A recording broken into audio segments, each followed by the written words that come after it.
Mega TV நேயர்களுக்கு வணக்கம். பெண்கள்.com நிகழ்ச்சியில் உங்கள் அனைவரையும் சந்திப்பதில் பெரும் மகிழ்ச்சி. பொதுவாக இன்னைக்கு இந்த ஸ்கின் ப்ராப்ளம் அப்படின்றது நிறைய பெரியவங்களுக்கு மட்டும் இல்லை, இன்னைக்கு சின்ன குழந்தைகளுக்கே வர ஆரம்பிச்சிருச்சு. இது ரொம்ப முற்றிய நிலையில் இன்னைக்கு சோரியாசிஸ் அப்படின்ற பிரச்சனையில் கூட நிறைய பேர் அவசப்படக்கூடிய ஒரு சூழல் ஏற்பட்டிருக்கு.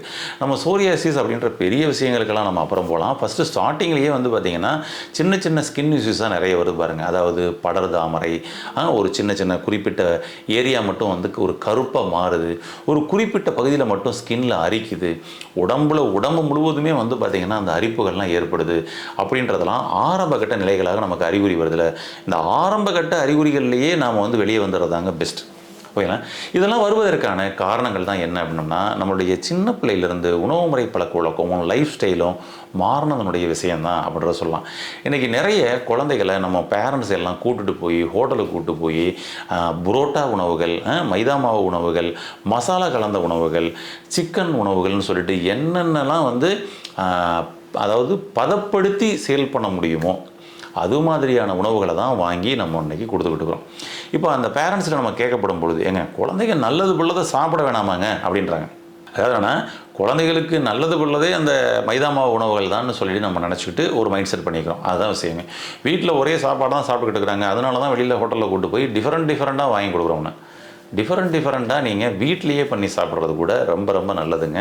ஆனால் இது மாதிரியான உணவுகள்லாம் என்ன நடக்குது அப்படின்னோம்னா, ஃபஸ்ட்டு உங்களுடைய டேஸ்ட்டு உங்களை அட்ராக்ட் பண்ணுறதுக்காக டேஸ்ட்டுக்காகவே சில விஷயங்களை கலக்கிறாங்க ஒன்று அப்படின்னு சொல்லலாம்.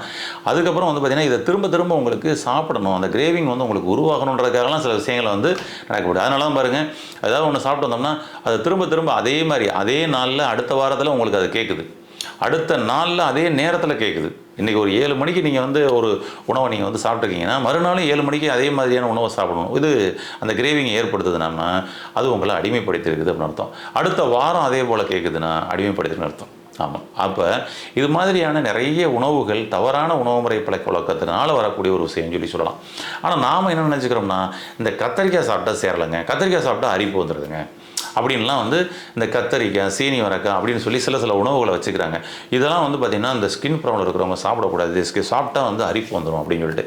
ஆக்சுவலி உண்மையான ரியாலிட்டி என்ன அப்படின்னு சொன்னோம்னா, இது எல்லாம் அங்கே இருக்கக்கூடிய சாப்பிட்ட உடனே அங்கே இருக்கக்கூடிய கழிவை வெளியேற்றக்கூடிய ஒரு வேலையை பண்ணுது. வெளியேற்றும் பொழுது உங்களுக்கு அரிப்புகள் வரதானே செய்யும். அதான் விஷயமே. ஆனால் நம்ம உடம்புக்குள்ளே நம்ம என்ன நினச்சிக்கிட்டோம்னா, எந்த ஒரு அறிகுறியும் வரக்கூடாது, அது கம்ஃபர்ட் ஜோன்லேயே இருக்கணும் அப்படின்னு சொல்லி நினச்சிக்கிறோம். உடல் தன்னைத்தானே சரி செய்யணும்னாங்க அது என்ன பண்ணணும்னா கிளென்சிங் பண்ணுற வேலையை பண்ண தான் செய்யும். கிளென்சிங் பண்ணும் பொழுது உங்களுக்கு காய்ச்சல் வரலாம், இருமல் வரலாம், தும்மல் வரலாம், காலில் அங்கங்கே ஜாயின்ட்ஸுகளில் வலிகள் ஏற்படலாம், நிறைய விஷயங்கள் நம்ம உடம்புக்குள்ளே இப்படிலாம் அறிகுறி காமிக்கும். ஆனால் நாம் என்ன பண்ண தெரியுமா, இதை எல்லாத்தையுமே நோயின்னு மாற்றிட்டோம். எந்த அறிகுறியும் வரவே கூடாதுங்க, நான் கம்ஃபர்ட்டாகவே இருக்கணுங்க அப்படின்னு. கிடையாதுங்க.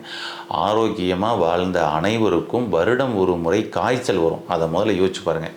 அன்றைய காலகட்டத்தில் நல்ல உணவுகளை சாப்பிட்டாங்க, நல்லா அவங்க வாழ்க்கையை என்ஜாய் பண்ணாங்க, நல்ல இயற்கையை ரசித்தாங்க, இயற்கையிட்டேருந்து சூரிய ஒளி, சந்திரன்கிட்டருந்து வரக்கூடிய ஒளிகள் எல்லாத்தையும் கிரகிச்சாங்க. வேலைகளுக்கு போயிட்டு சாயந்தரம் 6 மணிக்கு மேலே குடும்பத்தோடு உட்காந்து கலகலன்னு பேசி சந்தோஷமாக இருந்தாங்க.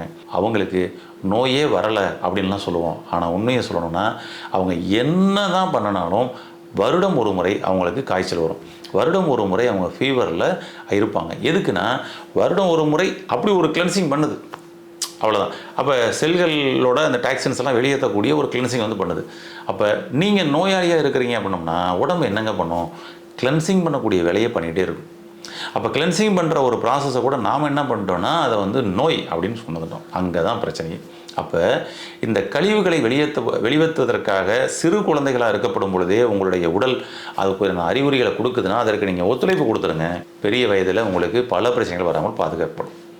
அந்த வகையில் ஸ்கின் ப்ராப்ளத்துக்கு எதற்காக இதை நான் இங்கே சொல்கிறேன் அப்படின்னா, இப்போ ஸ்கின் ப்ராப்ளம், ஸ்கின்னில் அரிப்புகள் ஏற்படுது அப்படின்னாலே அவர்களுக்கு ஃபஸ்ட்டு விஷயம், சின்ன குழந்தைகளில் சளி அதிகமாக பிடித்திருக்கும்.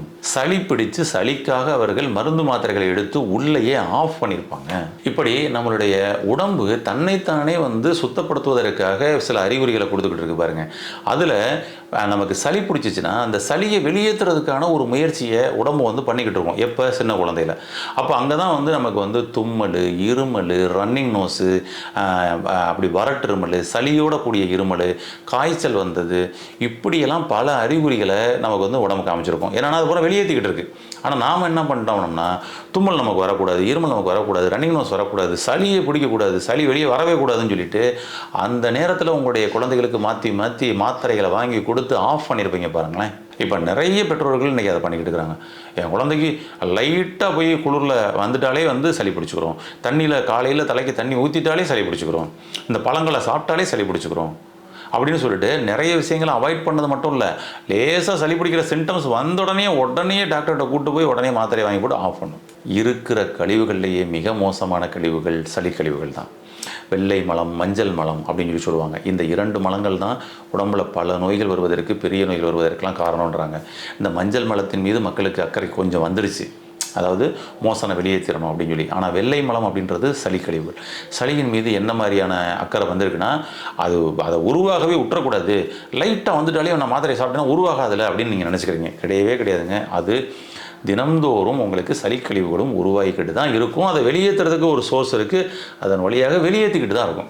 ஆனால் ஒரு கட்டத்தில் அது ரொம்ப அதிகமாக போடும் பொழுது நமக்கு மூக்கு வழியாக வெளியே வருவதற்கான ஒரு முயற்சிகள் நடக்கப்படும் பொழுது நாம் அதை ஆஃப் பண்ணுறோம். ஆஃப் பண்ணால் அது உள்ளுக்குள்ளேயே ஊடுருவ ஆரம்பிச்சிருது. ஊடுருவி அது உங்களுக்கு ஸ்கின் லேயர் வரைக்கும் ஊடுருவ ஆரம்பிச்சிருது. அதில் தான் இந்த கழிவுகள் வெளியேற்றப்படாமல் அங்கே தேங்குச்சுன்னா ஸ்கின்னில் அரிப்பு ஏற்படுது. நீங்கள் பாருங்கள், எந்த இடத்துல அந்த அரிப்பு வருதோ அந்த இடம் ட்ரையாக இருக்கும், அந்த இடத்துல உங்களுக்கு வேர்க்குது, அங்கெல்லாம் கொஞ்சம் பிளாக் இருக்குன்னு அர்த்தம். எந்த இடம் உங்களுக்கு தேமல் ஏற்படுது, அங்கெல்லாம் நீங்கள் கொஞ்சம் கவனித்து பாருங்களேன், அங்கே கரெக்டாக பார்த்தீங்கன்னா அந்த இடம் வேர்க்குது, அங்கனக்குள்ளே டாக்ஸின்ஸ் வெளியேறலாம். அப்போ அதை வெளியேற்றுற வேலையை நீங்கள் பண்ணிட்டீங்கன்னா சூப்பருங்க. அதனால் உங்களுக்கு அந்த டாக்ஸின்ஸை வெளியேற்றுறதுக்கு நீராவி குளியல் அப்படின்னு சொல்லுவாங்க. பக்கத்தில் ஏதாவது இயற்கை மருத்துவமனை இருந்ததுன்னா அங்கே போயிட்டு இந்த ஸ்டீம் பாத் நீங்கள் பண்ணிக்கலாம். இதற்கு சில மூலிகைகள் மூலமாக ஸ்டீம் பாத் நடக்கும். இப்போ பொதுவாக நம்ம ஹாஸ்பிட்டலில் பார்த்திங்கன்னா ஹெர்பல் ஸ்டீம் அப்படின்னு சொல்லுவாங்க. ஒவ்வொரு நோய்களுக்கும் தகுந்தவாறு அவர்களுக்கு அந்த மூலிகைகளை போட்டு அதை ஸ்டீம் பண்ணுவாங்க. அது மாதிரி இயற்கை மருத்துவமனையில் நீங்கள் இங்கே போனீங்கன்னா அதற்கு சில மூலிகைகள் இருக்குது, அந்த மூலமாக உங்களுக்கு ஹெர்பல் ஸ்டீம் பண்ணுவாங்க. அந்த மாதிரி பண்ணிக்கோங்க. இது ஒரு நல்ல சோர்ஸ் கொடுக்கும். இந்த செல் டாக்ஸின்ஸுகளை வெளியேற்றக்கூடிய ஒரு வேலையை பண்ணும். பல வருடங்களுக்கு முன்னாடி தேங்கியிருந்த சளி கழிவுகள் தேக்கத்தை கூட நம்மளுடைய வியர்வை வழியாக தான் உங்களால் வெளியேற்ற முடியும். மெட்டாபாலிசம் டாக்ஸின்ஸ் சொல்லுவோம். இதெல்லாம் உள்ள தேங்குச்சுன்னா தான் உங்களுக்கான உடலில் ஏற்படக்கூடிய அரிப்பு நோய்களை அவங்களாம் இதை வெளியேற்ற முடியும். ஆமாம், ஓகே. ஈஸியாக நீங்கள் வீட்டில் பண்ணுற மாதிரியான ஒரு சொல்யூஷன் சொல்லணும் அப்படின்னு சொன்னோம்னா, குப்பை மேனி இருக்குது பார்த்தீங்களா, அந்த குப்பை மேனி இலையாக கிடைச்சதுன்னா நல்லது தான், அல்லது பொடியாக கிடைச்சதுன்னா கூட நீங்கள் பயன்படுத்திக்கலாம். இந்த குப்பை மேனியை நீங்கள் நீராவி குளியலுக்கு நீங்கள் பயன்படுத்தலாம். வீட்டில் நல்ல ஒரு 2 லிட்டரு தண்ணி நல்லா ஸ்டீம் பண்ணுங்கள், அதை நல்லா கொதிக்க விடுங்க. அதில் உங்களுக்கு அதுக்குள்ளே இதை போட்டுக்குங்க, இதை குப்பை மணியை போட்டுங்க. இந்த குப்பை மணியை போட்டு நல்லா அப்படியே கொதித்து எசன்ஸ்லாம் இறங்கி அது மேலே மூடி வச்சு தான் பண்ண வச்சுருக்கணும், இறங்கியிருக்கும்.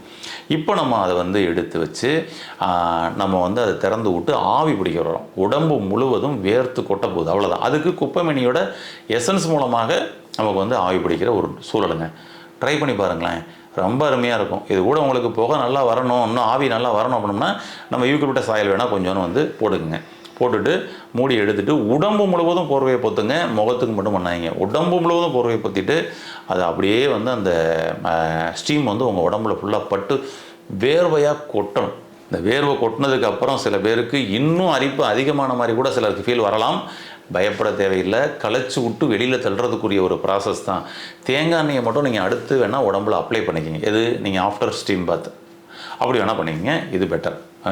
இல்லை நீங்கள் பிஃபோர் ஸ்டீம் பாத்தே உடம்புல தேங்காய் எண்ணெயை அப்ளை பண்ணிவிட்டு கூட நீங்கள் ஸ்டீம் பண்ணலாம். அரிப்புகள் வருவதற்கான வாய்ப்புகள் இல்லை. ட்ரையாகவும் நமக்கு பாதுகாத்துக்கிறோம் பாடியை, பெட்டர். அப்போ இது மாதிரி குப்பை மேனி மூலமாக பண்ணக்கூடிய ஒரு ஸ்டீம் பாத்தை நீங்கள் வீட்டில் ஃபாலோ பண்ணிங்கன்னா இந்த டாக்ஸின்ஸ் அதை வெளியேற்றிட்டு உங்களுடைய ஸ்கின்னில் அரிப்புகள் போன்ற பிரச்சனைகள் வராமல் பாதுகாக்க முடியும். ஸ்கின் ப்ராப்ளம் இருந்தாலும் அது வேகமாக குணமாகிறதுக்கும் சப்போர்ட் பண்ணி கொடுக்கும். ட்ரை பண்ணி பாருங்கள். நிச்சயமாக இதை பயன்படுத்தி ஆரோக்கியமாக வாழ வாழ்த்துக்கள். நன்றி.